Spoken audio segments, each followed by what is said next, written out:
जय जय श्री हित हरिवंश। सभी को राधे राधे। कैसे हैं आप सब लोग? श्री जी और गुरु जी की कृपा से एकदम स्वस्थ होंगे, मस्त होंगे। तो स्वागत है आपका मेरे नए वीडियो में। तो आज हम बात करेंगे कि हमारे राधा वल्लभ संप्रदाय में अष्टयाम सेवा में श्री जी की कितनी आरतियां होती हैं। तो हमारे राधा वल्लभ संप्रदाय में हमारी श्री जी की 7 आरतियां होती हैं। तो कौन सी होती हैं वो 7 आरतियां? चलिए स्टार्ट करते हैं। हमारी जो राधा वल्लभ संप्रदाय में आरतियां होती हैं, नंबर 1 पे आती है हमारी मंगला आरती, जो कि सबसे पहले की जाती है श्री जी की। और मंगला आरती के बाद फिर हम करते हैं धूप आरती। धूप आरती के बाद फिर श्रृंगार आरती। श्रृंगार आरती के बाद फिर राजभोग आरती। राजभोग आरती के बाद फिर होती है उत्थापन आरती। फिर उत्थापन आरती के बाद फिर होती है संध्या आरती। फिर संध्या आरती के बाद फिर होती है हमारी शयन आरती। तो ये 7 आरतियां हैं जो हमारी श्री जी की होती हैं अष्टयाम सेवा में।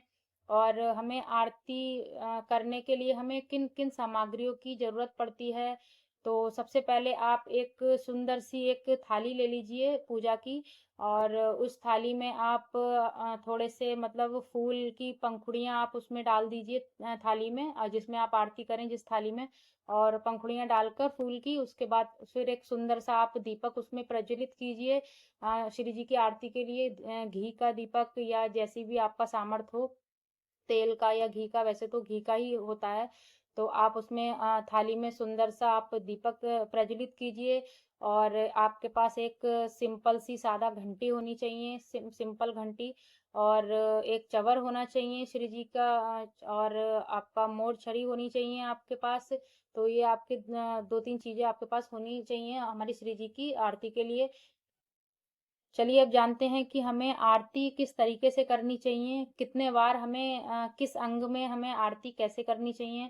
तो सबसे पहले हमें 3 बार हमें अपनी श्री जी के श्री चरणों में हमें 3 बार आरती करनी चाहिए। उसके बाद फिर 5 बार हमें वक्ष स्थल पर हमें आरती करनी चाहिए। फिर 5 बार हमें हस्त कमल पे आरती करनी चाहिए। फिर हमें 7 बार श्री मुख पर हमें श्री जी की आरती करनी चाहिए। फिर फिर 7 बार हमें पूरे श्री अंग पे आरती करनी है। उसके बाद फिर हमें जल ले लेना है, एक छोटे से एक ग्लास में या एक छोटे से कोई भी लोटा टाइप का हो या ग्लास हो, जो आपके पास अवेलेबल हो। तो आरती करने के बाद फिर हमें क्या करना होता है, उस जल को भी हमें श्री जी के ऊपर अपने वारना होता है आरती करने के बाद। और जल को भी हम उसी तरीके से ही वारेंगे। 3 बार श्री चरणों में, 5 बार वक्षस्थल, फिर 5 बार फिर हस्तकमल, फिर 7 बार श्री मुख पर, फिर 7 बार श्री अंग पर, पूरे शरीर पर 7 बार।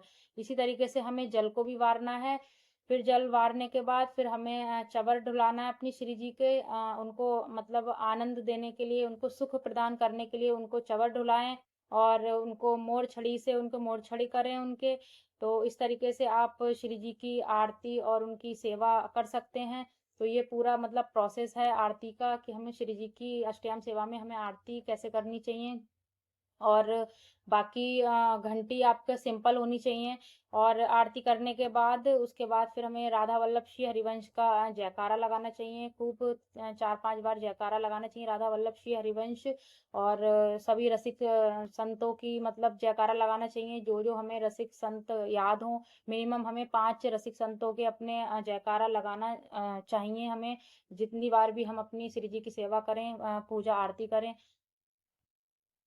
श्री जी और गुरु जी की कृपा से, उनकी प्रेरणा से मेरे पास ये जानकारी थी, तो मैंने सोचा आपको मैं एक वीडियो के माध्यम से बता दूं। हमारे जिन सखियों को नहीं पता है कि अष्टयाम सेवा में हमारी श्री जी की आरती कैसे होती है, किस तरीके से होती है, तो वो ये जान सकें। तो बाकी वीडियो अच्छा लगा हो तो लाइक करें, सब्सक्राइब करें, शेयर करें और खूब नाम जप करें। और श्री जी और गुरु जी की कृपा आप सब पर खूब बनी रहे।